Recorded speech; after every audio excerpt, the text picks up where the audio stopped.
and welcome to Citation Needed, the podcast where we choose a subject, read a single article about it on Wikipedia, and pretend we're experts, because this is the internet, and that's how it works now. I'm Noah, and I'm going to be the lead link in this week's Sausage Fest, but joining me this week are the salami, kielbasa, bratwurst, and andouille of the podcast, Cecil, Eli, Tom, and Heath. We are the worst. Absolutely. Agreed. I've always wanted to kill myself. Oh, God. And I am not saying which one of the brats is the worst on air. Okay, fair. Brats I have feelings about it. I'm in gumbo. Yep. Oh, yeah. No, you're great. My favorite. And speaking of links, we're going to have one at the end of the show where you can donate money to us. And with that out of the way, tell us, Eli, what person, place, thing, concept, phenomenon, or event are we going to be talking about today? We'll be talking about James Damore. All right. So you found yet another way to drag us through the grimiest and most unwashed corners of the internet. Are you ready to remind us why our misanthropy is so justified? Oh, I'm just asking questions, Noah. All right. Just So asking who questions. is James Damore?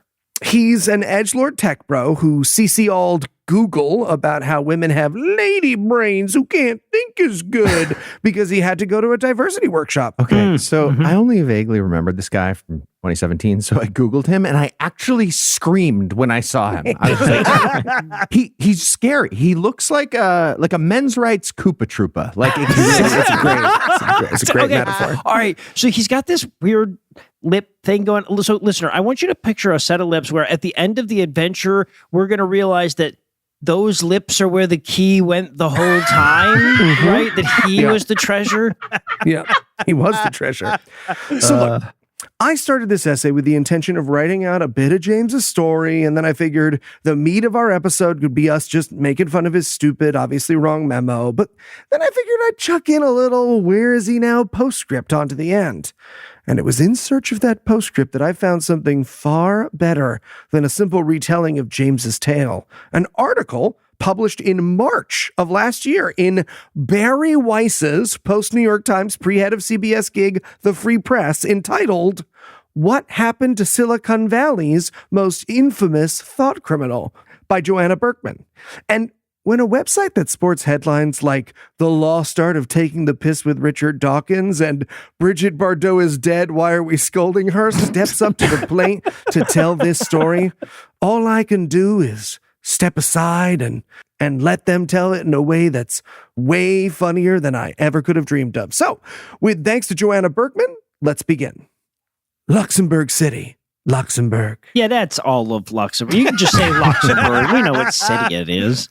It's a bitterly cold day in the low country of Luxembourg. But the hardy elves of the hinterland were cozy in their elf huts. They sang a merry wintertime song. What the fuck kind of article is this? Also, I'm sorry, but it's bitterly cold in the high country of Luxembourg. It's all it's all the same weather. Give me a fucking break. So when James Damore opens the door to a 17th century cathedral, offering it up as a kind of refuge, I fall in line behind his gangly footsteps. Yeah, I'm not sure footsteps can gangle. Can footsteps Right? gangle? I don't think that's how that works at all. Doesn't seem... And follow him inside. I like non-commercial spaces, he whispers softly. Perfect voice. I say out loud. I said Perfect. "ech" out loud. Perfect. I throw up into my purse. He whispers I softly. immediately leave. End of article. He whispers softly as we shuffle through the soaring Notre Dame de Luxembourg. The cathedral's dark, lit mostly by stained glass windows and dozens of candles at the altar. He likes walking through here, he tells me, to appreciate the beauty, the stillness, and a project meant to serve a higher purpose. But it's also a suitably analog setting for a man who, ever since he became persona non grata in Silicon Valley back in 2017, has been living like a Luddite. Yeah, the tech industry will not stand for douchey white guys. It's really hard, you guys. You should try podcasting, bud. Damore has blocked digital ad networks from his personal information to serve him customized ads. just like the fucking Luddites did, yeah. He switched his Android phone's colors to grayscale so that it will not visually appeal to him. He uses neither Won't its even like ringer... it. He uses neither its ringer nor vibrations to alert him to incoming calls. Only his wife's calls can break through. And, perhaps more remarkably, he told me he doesn't even read the news. If something is important, he says, then other people will tell me. You're stupid. That was important for me to tell you that. James. Okay, That's honey, dumb. but if you keep calling me to tell me that over and over, I'm taking your number off my do not disturb exception. As a result, he is often unaware of the existence of celebrities. Timothy Chalamet? Never heard of him. Chapel Roan? Nope, not her either.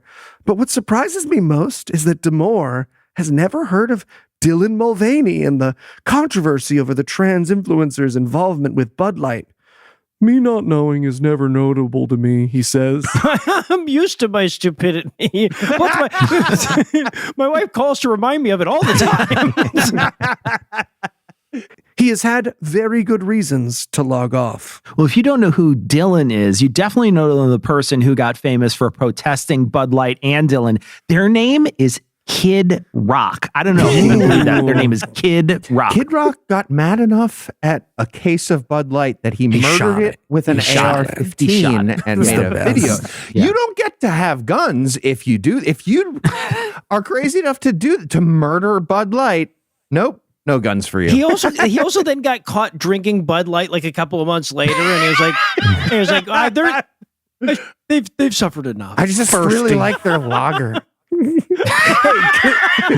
Can I say, though, what an amazing counterpoint it would be anytime someone pointed out Kid Rock's hypocrisy for him to just go, I'm Kid Rock? In August of 2017, Damore became one of the first high-profile victims of cancel culture after he wrote the infamous Google Memo, officially titled Google's Ideological Echo Chamber. In it, he argued it wasn't merely bias, which resulted in women being so underrepresented in tech, but that men and women's biological differences might play a role as well. Google's programs that sought to achieve male-female parity in tech jobs were actually discriminating against men because, quote, nearly every difference between men and women is interpreted as a form of women's oppression. I bet this guy has a deep history in gender studies, huh, to make all these assumptions. Sounds like an expert. Perhaps worst of all, he argued, was that the company was so politically biased in favor of DEI that it was virtually impossible to openly discuss these issues. The lack of discussion fosters the most extreme and authoritarian elements of this ideology, he wrote. Oh, here it is. Okay, episode 1009 of the Joe Rogan Experience. That track. All shitty, untalented dudes need a safe space, so Don't there's they, yours, though? buddy. Yeah. Every time I try to say some hateful shit, I get called hateful. Yeah, probably everyone else is wrong. I'll write it down. That'll help. The fact that You Damore guys was are doing fired an by... amazing impression of a men's rights Koopa Troopa. I got to say, like, Right? It's you got and Eli this both nailed it. Outstanding. You just position the lips like his, and it sort of it does the work for you. Yeah. The fact that Damore was fired by Google once his memo went public seemed to bolster the latter part of his argument. Not that it was interpreted that way at the time. During a period when conservative speakers were being protested on college campuses and drummed out of corporations, Damore's firing was received as something more like an exorcism in Silicon Valley. That's not how Google sees it. We could not have been clearer at the time. Discussing and debating our programs has always been allowed, Google spokesperson Courtney Medici told the Free Press. However, the memo went further, questioning coworkers' abilities and traits, which was not okay then and isn't now, end quote. So how is it that everybody complaining about how they don't need DEI training does so in a way that maximally demonstrates how badly they need DEI training? That's funny, huh? The Damore memo set off a national debate about gender equity in technology, with people firmly divided on the issues, though less so about Damore himself. About him, they were much more clearer. I'm a professional reporter. It became impossible to find a job, he tells me, literally. I went to hundreds of places. And if they would hire me, they would only offer me 80% of what other men made. Just really He would sucks. apply to different tech employment platforms like Triplobyte, pass the coding tests at the highest level, and then, once he had to reveal his personal information, either be ghosted or be told the company could not possibly work with him. He said, I'm guessing it's triple bite and not trip the in French bite. Triple bites? Yeah. Triple beats? He said, quote, "That was very frustrating. The realization that, hey, I could do 100 interviews and I could study as much as I want for the coding aspects and be top notch there, but still have no control," end quote. At Triple Beat, the company was even threatened with customer boycotts and employee walkouts just for having him on their platform. While trying to find another position as software engineer or really any kind of tech job at all, Damore worked as a camp counselor, board game designer, professional player of Magic the Gathering card game, and designer and seller of t-shirts and tchotchkes on Redbubble. Well, yeah, you know somebody's getting serious about the job search when they try professional Magic the Gathering player. I didn't realize that was an option. I am looking at resumes right now. One product he sold was a $23.83 mouse pad imprinted with what he described in the ad copy as a sharp parody of what those pretentious lawn signs are saying. Don't go there. Hold on to your sides. In this house, we believe repeating the right platitudes fervently enough makes us good people. Submit to the mob. Thinking is dangerous. Conformity is everything. Hey, podcast listener, I know that we tend to editorialize. This line That was is in the exact article. quote. I'm about to read a quote. Are you ready? He says he didn't sell too many. Okay. I'm loving the journey they accidentally gave us there. He clearly failed at professional MTG, even though he had a combo that would break the metagame for sure. And then he just didn't get dealt the combo enough and lost a bunch of tournaments and a bunch of money. And he was like, Etsy? Look, do people need politically trenchant mouse pads on Etsy? Probably yes. Podcast listener, sorry, it's me popping in again. I went to his Redbubble, and while it's mostly AI slot mouse pads, he does have a bumper sticker and a t-shirt that say, "The future is phallic." So I'm guessing that one did just as badly. There is one gay nightclub that loves him, though, and they're biggest fans. Yeah, there's also some poor Irish lady, misspelled Gaelic, now feeling very confused. Oh, it's just what she told you when you walked in, Tom. She knew what she was looking at. Back to the article. Sorry. In May of 2018, Damore got a brief reprieve from exile when he landed a job as a software engineer at a government tech startup. It was run by a female CEO. What? But the CEO was a libertarian, says Damore, noting that people's response to his memo often had more to do with their political ideology than their gender. When you look at people's reactions, positive or negative, it's generally broken down by political orientation, he says. I met a lot of women who were like, yeah, of course. And then a lot of men who were like, no, you're horrible.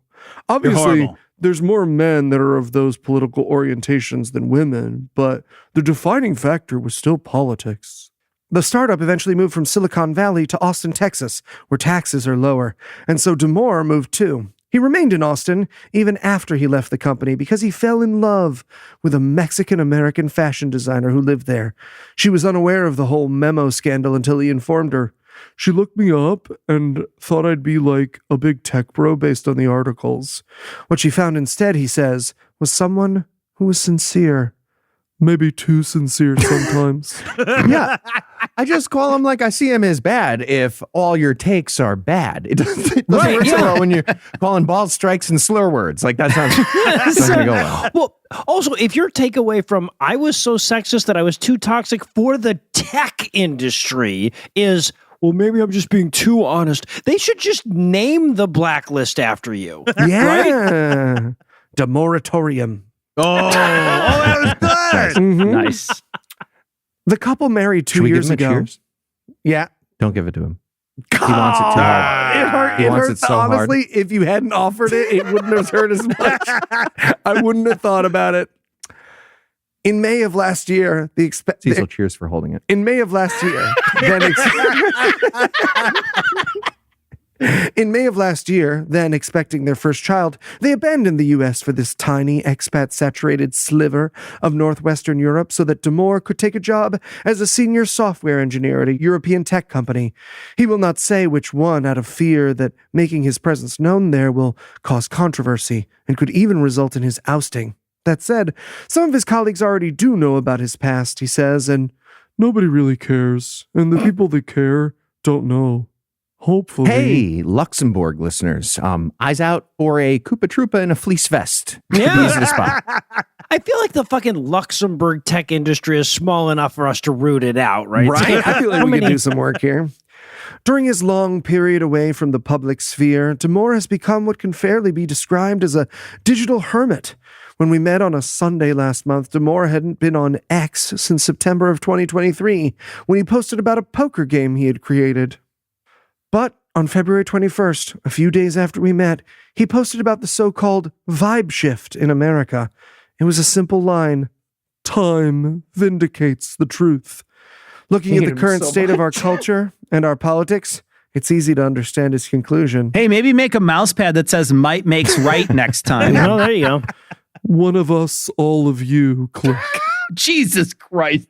Within his first days in office, President Trump signed executive orders terminating DEI programs within the federal government. Major companies, some of the biggest on Wall Street and in Silicon Valley, have followed his They're in lead. New York, California, wonder maybe. why. Removing references to diversity, equity, and inclusion from their annual filings and ceasing to use what many have called aspirational goals when it comes to diversity among their employees or suppliers. Trump has also banned transgender women and girls from competing in female sports, leading to a broader rejection of the myth that biology doesn't matter when it comes to physical abilities. Other ideas that were made radioactive over the past decade, that people born male or female are fundamentally different from each other, say, or that unfairness in our society is not exclusively due to systematic discrimination, or that DEI could itself result in discrimination. Who are you Have not arguing only with? become more commonplace, but have dovetailed with many of the points Damore made in the memo that got him fired. And while many of the people who once participated in making those truisms taboo have now shifted their alliances. Okay, this isn't complicated. Affirmative action has discrimination, and centuries of racism has discrimination. One of those is worse. Yep. The first thing tries to correct a bit of the second thing. Seems like a net positive. Like, okay, imagine you have a big pile of shit in the middle of your house. If you demand a neutral policy on shit and ban affirmative action to remove any shit, you just have a pile of shit in your house now forever. Also, anything that keeps James Damore out of your office, net positive too, I guess. There you go. Yeah, that too. That too. Yeah, the people who don't want their kids to know about critical race theory are the people making the arguments most easily refuted by critical race theory. It's so weird that it works out like that so often. Take Google CEO Sundar Pichai. No. In August of 2017, Pichai wrote to all Google employees about Damore's memo. Quote, and I want to point out that the author of this article totally would do a voice. I'm not going to do a voice, but I just want to be clear. They would do a voice.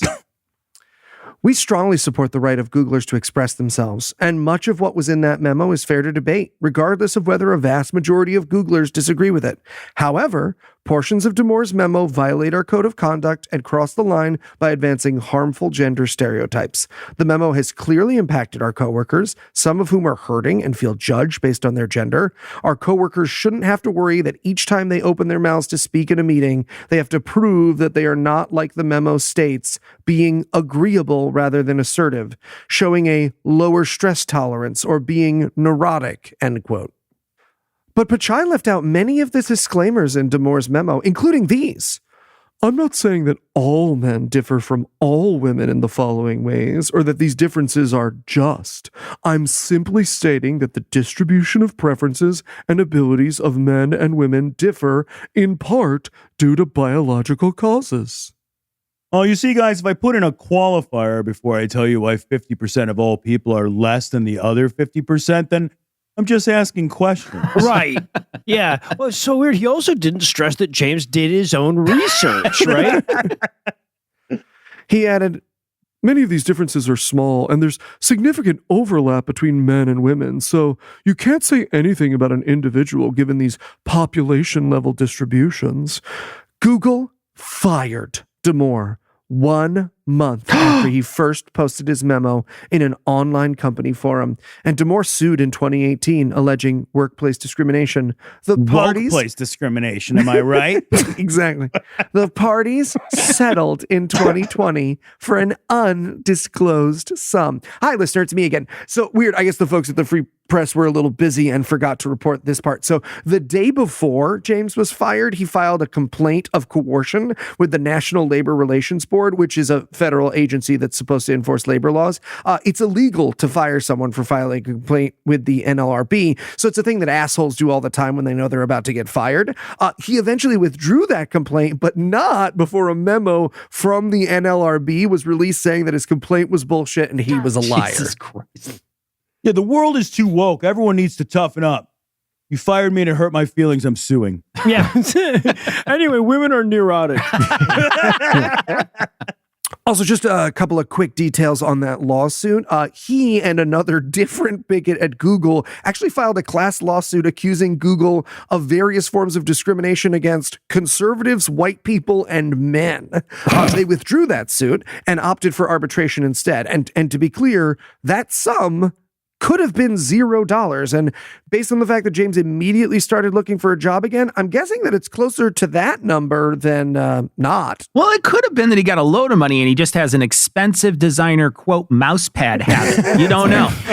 Okay, it seems like the elegant solution of the free market economy was firing James. And you'd think a proud libertarian wouldn't narc to the NLRB like a communist little baby. But to make it even better, the official statement from the NLRB was, you're a communist little baby. Maybe get an Etsy store for your mouse pads. It's amazing.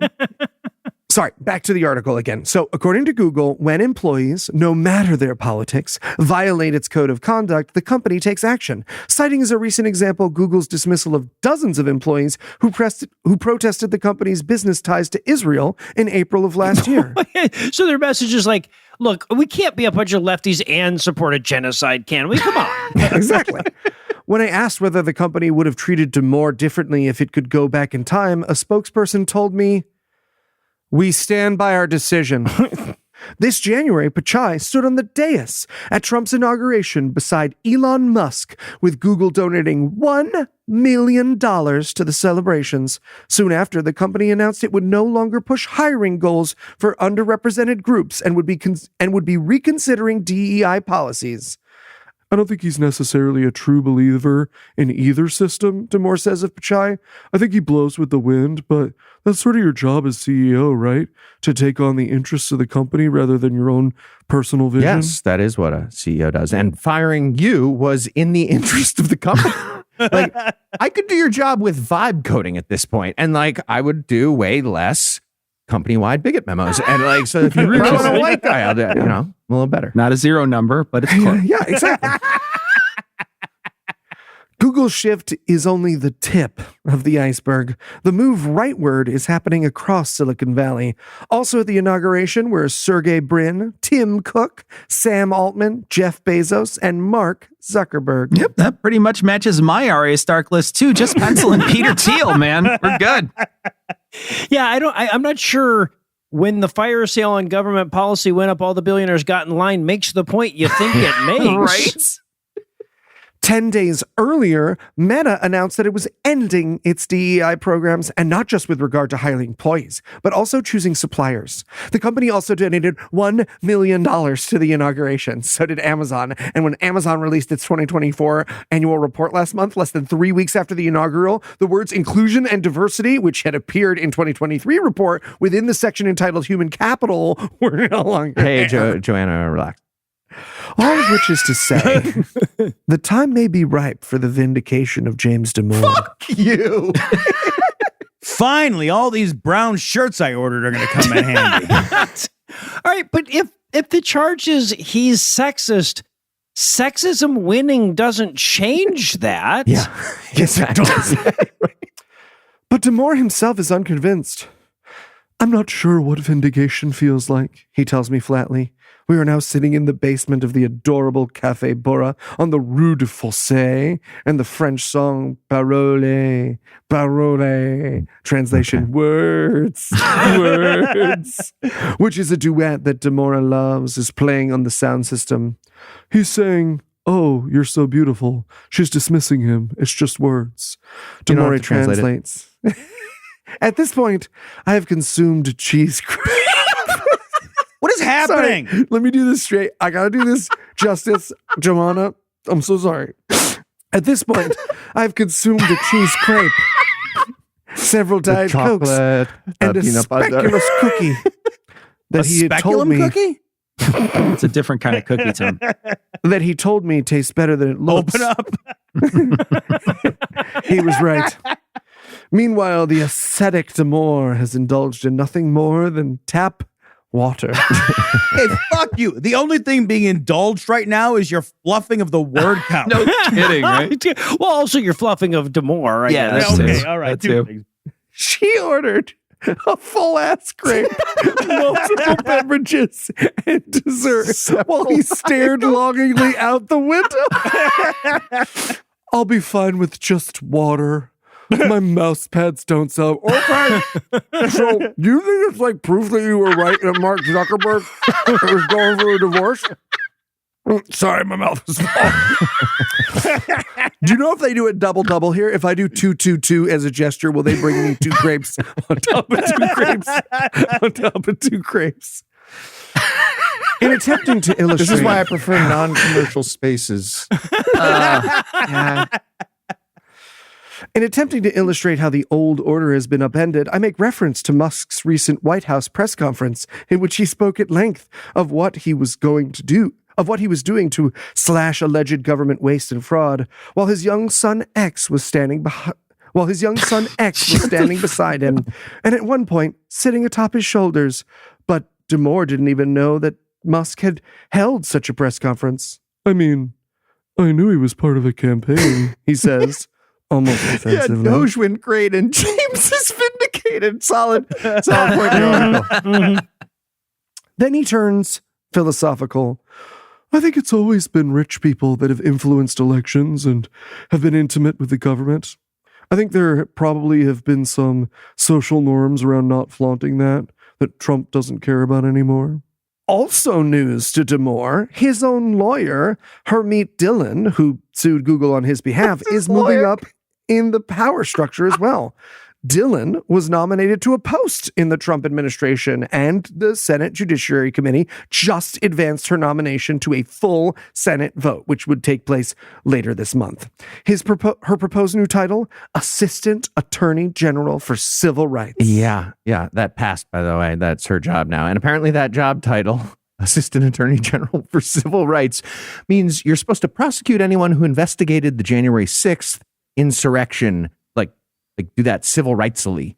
But she didn't do that fast enough, and she got online attacks from a bunch of, face-eating leopards that she aligned with by taking a job in the Trump administration. And then she angrily posted, "You are hoes," on Twitter to the people. What actor? And I mean, What? Yeah, spelled like the gardening tool, hose, Hoes. That's James Damore's attorney. Vindication, yes, absolutely nailed it. God. I knew that she was involved in politics and well-regarded and competent, says Damore, leaving out that Dillon was involved in legal efforts to overturn the 2020 election. So I'm not surprised on that front. All right. Well, now that I know how low the bars for both philosophical and competent have become, I need to rethink some careers I previously rejected. So we're going to take a quick break for a little apropos of nothing.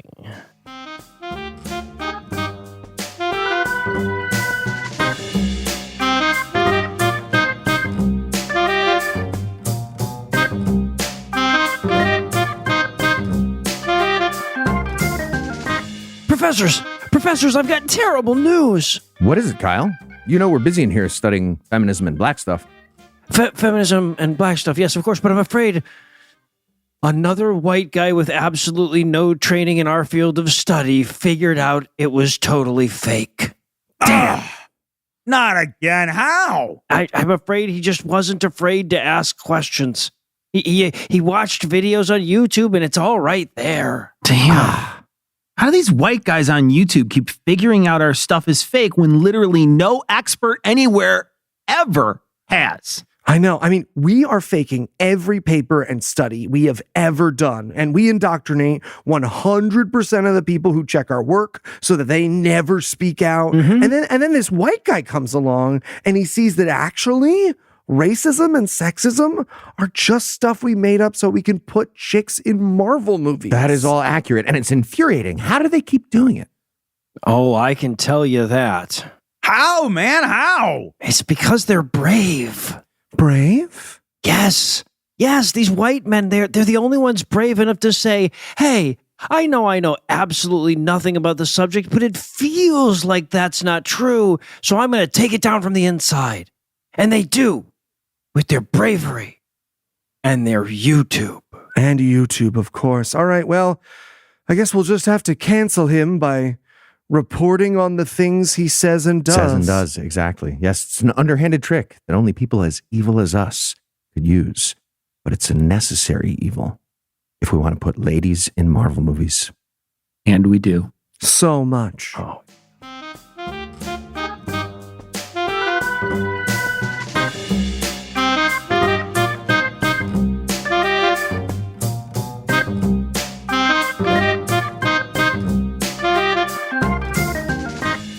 Okay, 3 weeks of dishes. Dude, just take your turn. Hey, guys. What's the matter? Eli's trying to get Heath to do his litter scooping chores. Litter scooping chores? Yeah, we all live in the same house in the podcastiverse, and Noah and Lucinda have cats, so litter scooping. Yeah, it's the worst part of having a cat. Well, why don't you guys try Boxy? What's Boxy? Boxy Pro keeps the box continuously odor-free. Infinitely. Just remember to scoop. All you have to do is top off the litter and you never have to dump out the whole box. Plus, Boxy's amazing clumping powder makes scooping easier. But have you actually tried it? I sure have. When my cats inhabit this particular dimension, we use BoxyCat. It makes scooping a breeze. Plus, it totally kills the smell. That's why I, Cecil something Italian, personally endorse Boxy. All right, guys, I'm sold. Where do I sign up? If you're tired of switching litters, looking for the one, get Boxy at BoxyCat.com. It's the last litter you'll switch to. Enjoy 30% off with code CITATION at BoxyCat.com/citation. That's BoxyCat.com/citation. All right, sounds good. Hey, Cecil, what brand do you use when your cats are not in this dimension? Oh, we use... Not sure that translated. No, it did. My nose is bleeding. Oh, nice.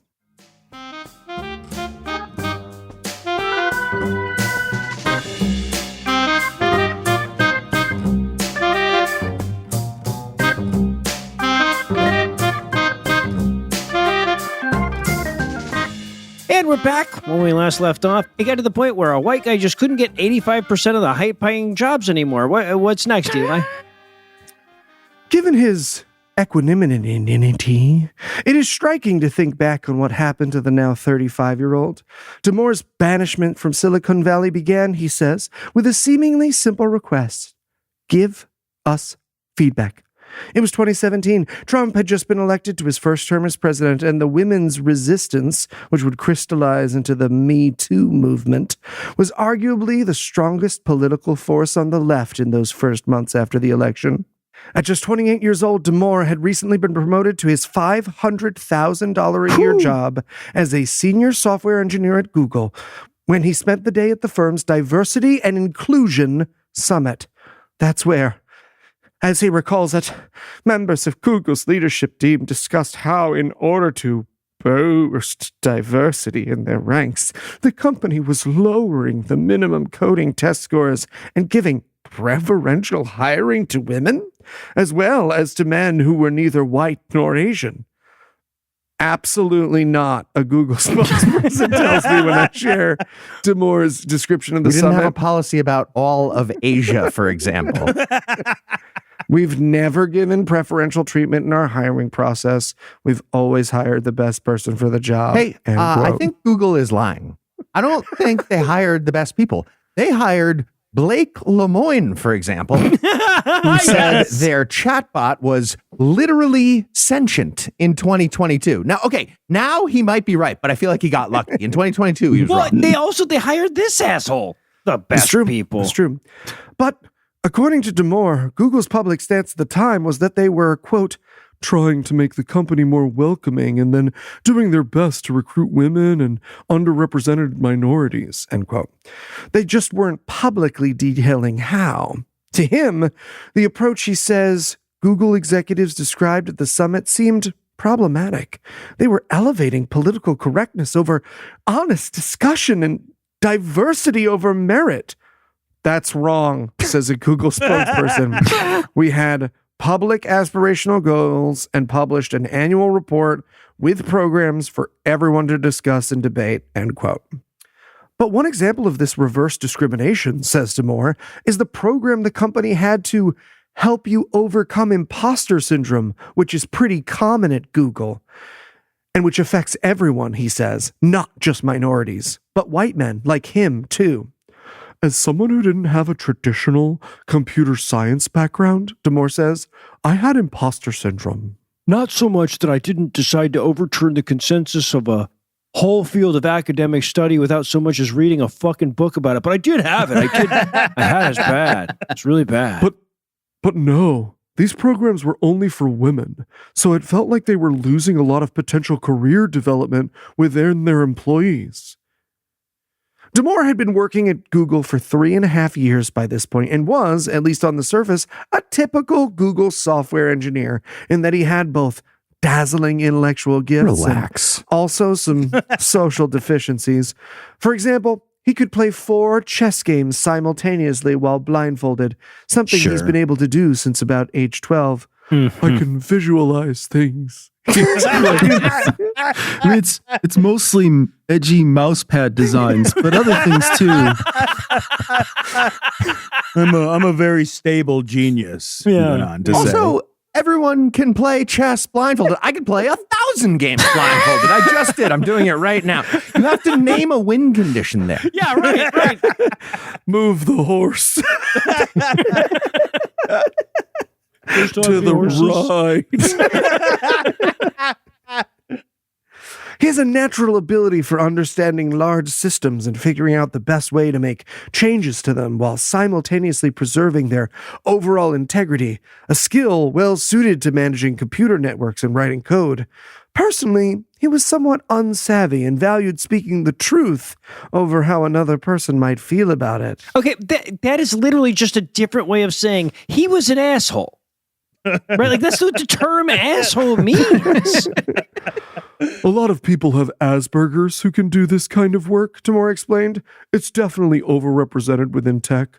Look at most of the top founders like Zuckerberg, Elon Musk, Peter Thiel, Sergey Brin, Sam Altman, Larry Page, even Bill Gates, he speculates.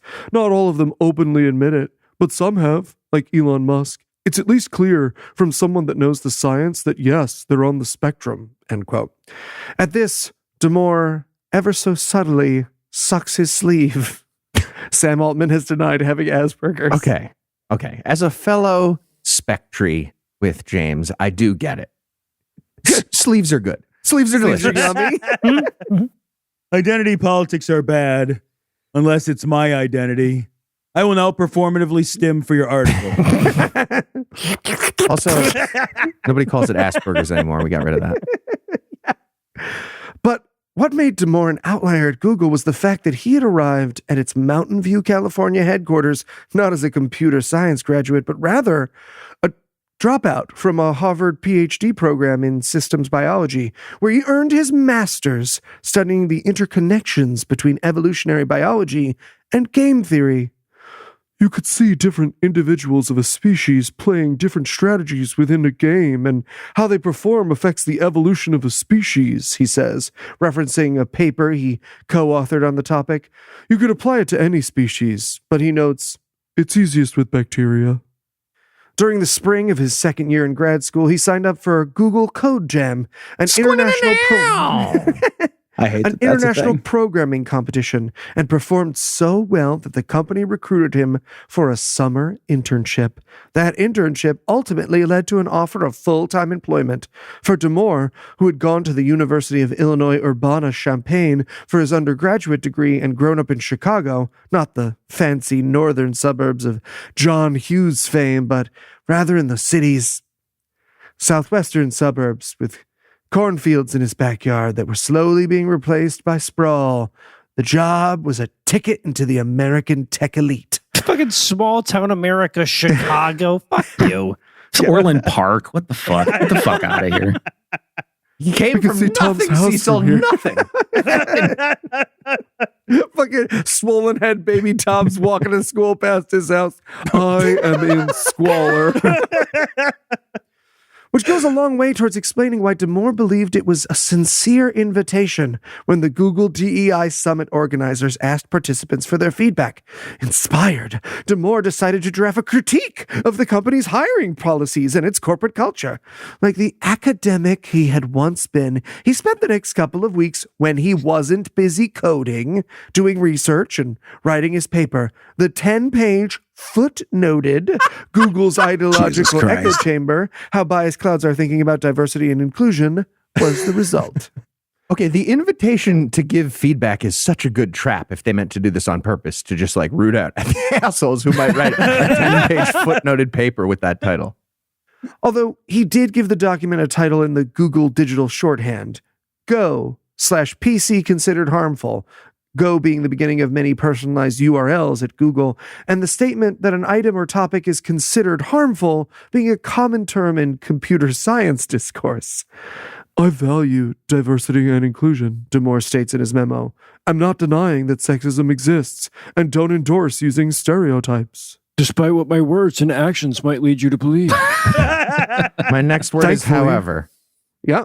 Thankfully, open and honest discussion with those who disagree can highlight our blind spots and help us grow, which is why I wrote this document. This document that contains stereotypes. Yes. Okay, Footnoted, but listen, I have no doubt that some of the HR meetings were stupid. A lot of HR meetings are stupid, and some of the woke people were probably obnoxious to him, but that doesn't make them wrong. And a spectre should understand that better than anyone. well, what's funny is that he's accidentally right that the inability to see one's own blind spots is why he wrote this document. It is. Yeah, it's just fun. It's fun. He continues, Google's left bias has created a politically correct monoculture that maintains its hold by shaming dissenters into silence. The company's notion that all differences in outcomes are due to differential treatment is an extreme stance, while creating numerically equal representation requires an authoritarian element and is discriminatory. That rating is so dry, Ben Shapiro just came. But it was the section entitled... It's like a party popper. That's what that was, yeah. But it was the section entitled Possible Non-Biased Causes of Gender Gap in Tech that really set off alarm bells. In it, he argued that the biological differences between men and women aren't just socially constructed because, among other things, they are universal across human cultures. Women, on average, have more neuroticism, openness directed towards feelings and aesthetic rather than ideas, and also higher agreeableness. This agreeableness was the real reason women were generally having a harder time negotiating salary, asking for raises, speaking up, and leading. End quote. Women actually negotiate salaries a bit more than men on average. We know that. That's like a stat that we know now. You can't even get your stereotypes right. Like, how am I? This is garbage in, garbage out. How am I trusting you to be a high-level coder? Right? A man to be hoisted on your own petard by a bunch of angry, agreeable women. Damore submitted his memo to Google's HR using the feedback form provided at the Diversity Summit and also sent it to his colleagues, posting it in an internal Google discussion group called Coffee Beans on July 3rd, 2017. Okay, podcast listener, can I just pop in for a second and say, I've had to do these fucking trainings every single year for 10 years, 11 years now. They at the end go like, if anyone has anything, we'd love for you to hear from you. The idea that he submitted a 10-page footnoted paper while Susan was fucking cracking open the Entenmann's is truly the most I was just saying insane. it rhetorically it really at the end. is, I was yeah. just saying it rhetoric. You're writing it already. He revised his memo many times in response to feedback, and then 1 month later, on August 2nd, at the suggestion of a fellow Googler, he posted his revised memo to an internal corporate message board named, of all things, skeptics at google.com. Right, which completely disarms his whole, like, I was just providing the feedback they asked for defense. I think they just hit delete when my response came through. I don't think they... The memo went viral at Google. Then, after someone leaked it to the tech website Gizmodo, it rocketed across the country and the world. You are a terrible person, read the subject heading of an email sent to Damore by a colleague, an engineer. You're a misogynist and a terrible human. I will keep hounding you until one of us is fired. Fuck you. Nice. Hey, can I just say big shout out to whoever the Yeah, fuck that great. was. Another Google colleague's post on the company's internal social media platform seemed to prove that Damore's description of Google as an ideological echo chamber was spot on. If Google management cares enough about diversity and inclusion, they should, and I urge them to, send a clear message by not only terminating Mr. Damore, but by severely disciplining or terminating those who have expressed support. This will send a message that we have zero tolerance for intolerance. End quote. Yeah, the fucking racism is a type of diversity to defense. So very clever. Damore forwarded some of his hate mail to Google HR, which told him that instead of coming into the office that Monday, he should work from home. But that Monday, August 7th, Damore was fired by Google for perpetuating gender stereotypes, according to his lawsuit against the company. That week, in the kind of split-screen move that characterized the memo's bifurcated reception across the country, New York Times op-ed columnist David Brooks published his dissent. Sundar Pichai should resign as Google's CEO. In Fortune, Susan Wojcicki, the CEO of Google's subsidiary YouTube, published her own reaction, a rebuke of Damore, which begins, "Yesterday, after reading the news, my daughter asked me a question. Mom, is it true that there are biological reasons why there are fewer women in tech and leadership? Meanwhile, Harvard's cognitive scientist Steven Pinker prophetically summed up the response to Damore's ousting. Google drives a big sector of tech into the arms of Trump." Pretty sure it was billions in tax breaks, Steve. Yeah, Right? He went to probably. Harvard or whatever. I don't know. I'm sorry, Keith. Are you implying that vocal Epstein defender Steven Pinker isn't a trustworthy source on women's issues?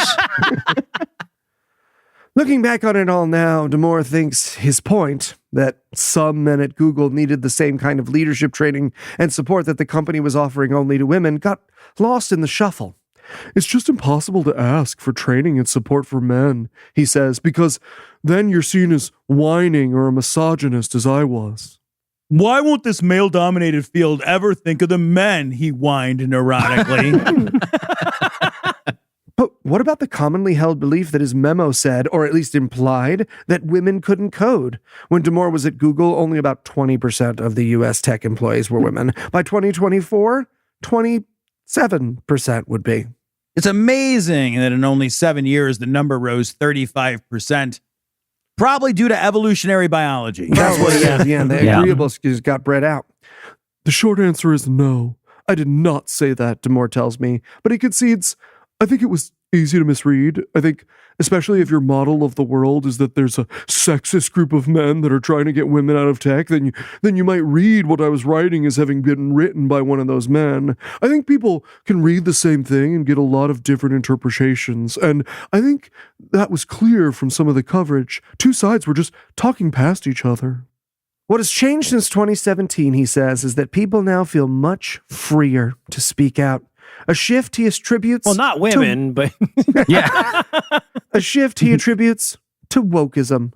They were rebels, he says of woke progressives, but then they became the empire. It became too rigid, and people could see that. No, it doesn't make sense. It became cool to rebel against that. I asked if the memo played a role in the change, and for the first time since we've met, Damore not only smiles, but laughs. I think so, he says. Did my memo change the world?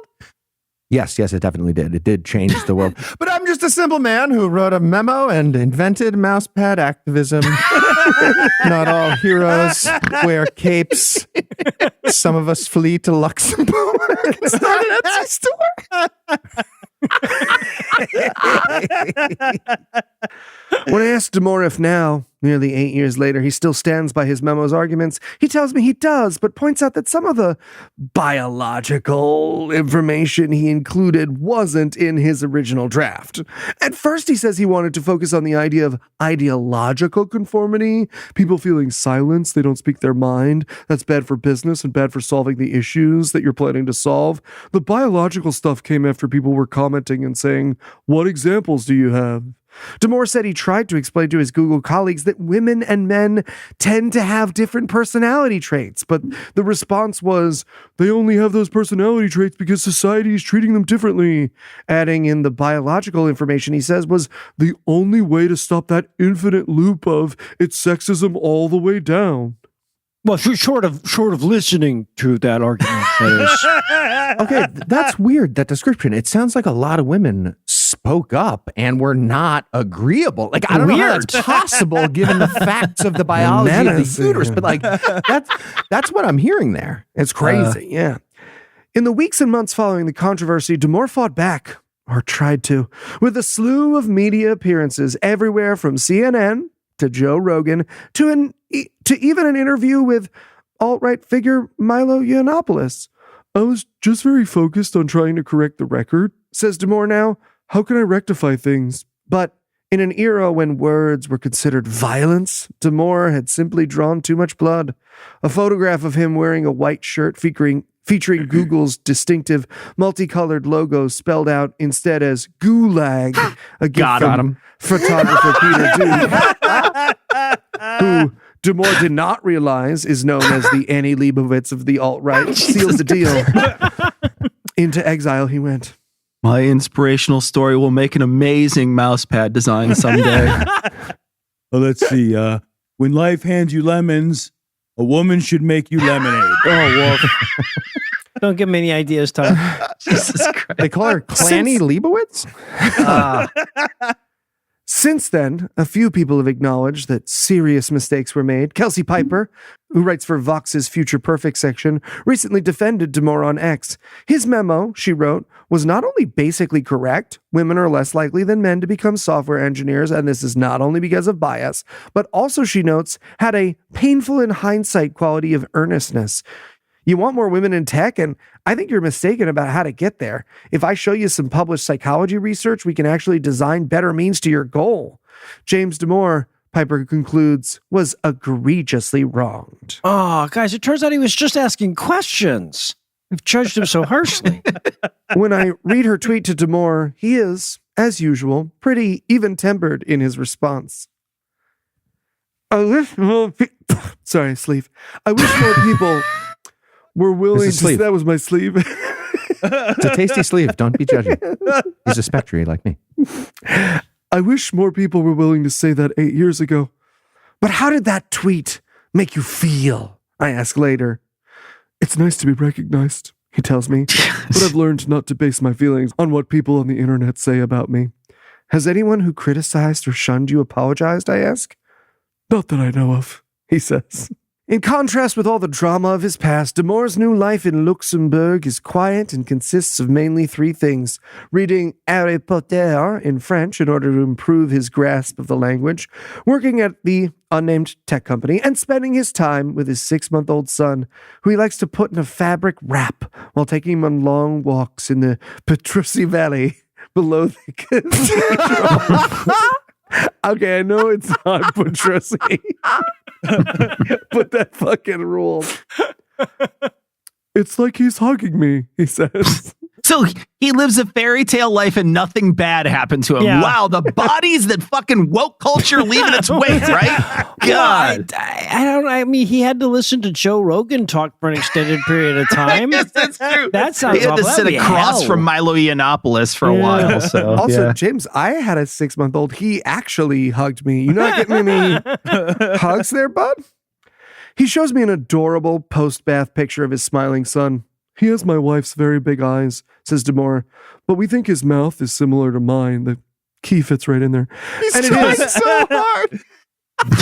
Damore has a mouth that meets at a point, almost like the prow of a ship. Or a When I Koopa ask- When I ask what, if anything, he's learned from his cancellation, he says, The not prow of the SS necessarily- Bowser.